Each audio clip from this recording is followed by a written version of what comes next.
আসসালামু আলাইকুম ওয়ারাহমাতুল্লাহি ওয়াবারাকাতুহ। প্রিয় ভাই ও বোনেরা, এই পর্বে আমাদের আলোচ্য বিষয় হচ্ছে পরিবার ও পর্দা লঙ্ঘনে পরিণাম।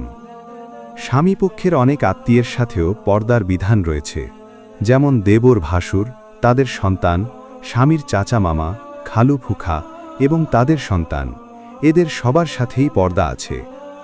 অনেকে বাইরের মানুষের সাথে কিছুটা পর্দা রক্ষা করলেও আত্মীয় মহলে পর্দা রক্ষা করে না, অথচ আত্মীয় মহলে পর্দা রক্ষার গুরুত্ব নানা কারণে আরও বেশি। কারণ বাইরের লোকদের সাথে দেখা সাক্ষাতের চেয়ে এ ধরনের আত্মীয়দের সাথে দেখা সাক্ষাতের ক্ষেত্র বেশি তৈরি হয়, এবং ইসলামী চেতনার অভাব থাকলে আত্মীয় মহলে পর্দা লঙ্ঘনকে উপেক্ষার দৃষ্টিতে দেখা হয়। অথচ হাদিস শরীফে এ ধরনের আত্মীয়দের সাথে পর্দা রক্ষা না করার ব্যাপারে গুরুতর হুঁশিয়ারি উচ্চারিত হয়েছে।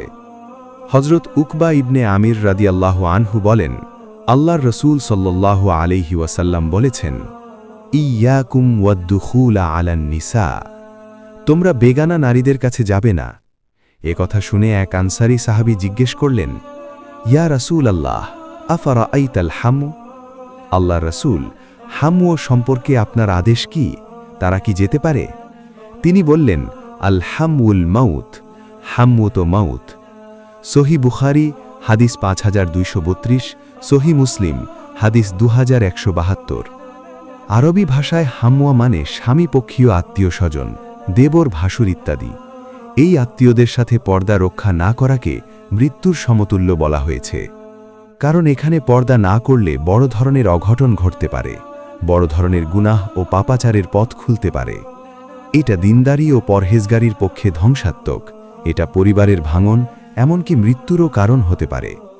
এই অশুভ পরিণাম থেকে আত্মরক্ষার উপায় হচ্ছে এই ক্ষেত্রে পর্দার বিধান মেনে চলা।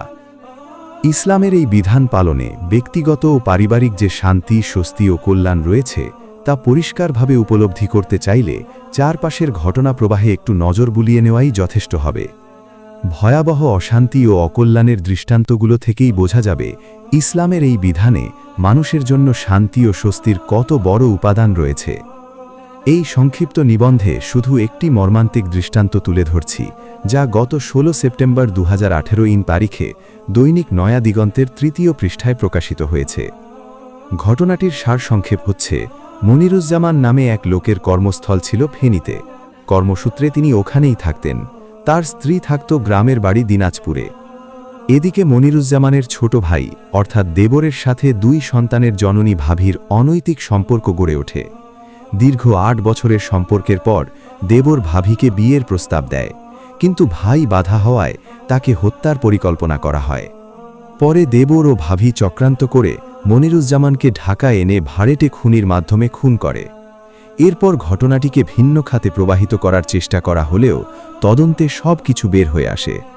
এখন দেবর, ভাবি ও ভাড়েটে 3 খুনি সবাই গ্রেফতার হয়ে বিচারের অপেক্ষায়।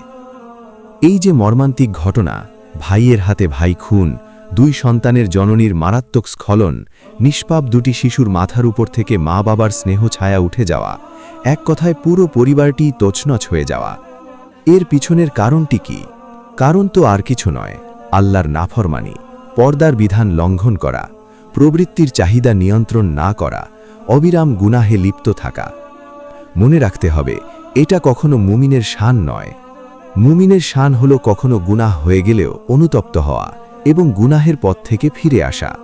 কিন্তু তা না করে যখন মানুষ গুনাহে লিপ্ত থাকে, বারবার গুনাহ করে যেতে থাকে, তখন এক পর্যায়ে সে ভয়াবহ পরিণতির মুখোমুখি হয়। সেই পরিণামের শিকার হওয়ার পর হয়তো হুঁশ হয়, কিন্তু তখন আর উপায় থাকে না। এজন্য ভুলে গেলে চলবে না যে অনাচার পাপাচারের পথ শান্তির পথ নয়। এ পথে কিছুতেই শান্তি আসতে পারে না। এ পথ তো বিদ্যমান শান্তিও শেষ হয়ে যাওয়ার পথ। ইসলামী শরীয়ত আমাদের যে নীতি ও বিধান দান করেছে, আমাদের কর্তব্য বিনা বাক্য ব্যয়ে তা পালন করে যাওয়া।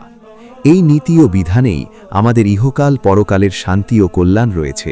আলোচিত ঘটনাটি আমাদের চোখে আঙুল দিয়ে দেখিয়ে দিচ্ছে, ব্যক্তিগত ও পারিবারিক শান্তি রক্ষায় আত্মীয় মহলে যেসব ক্ষেত্রে পর্দার বিধান রয়েছে তা কত যত্নের সাথে মেনে চলা উচিত। এই বিষয়ে জ্ঞান ও সচেতনতার বিস্তার ও সযত্ন চর্চা ও অনুশীলন আমাদের রক্ষা করতে পারে বহু ধরনের সমস্যা থেকে। আল্লাহ তাআলা আমাদের তৌফিক দান করুন। আমিন।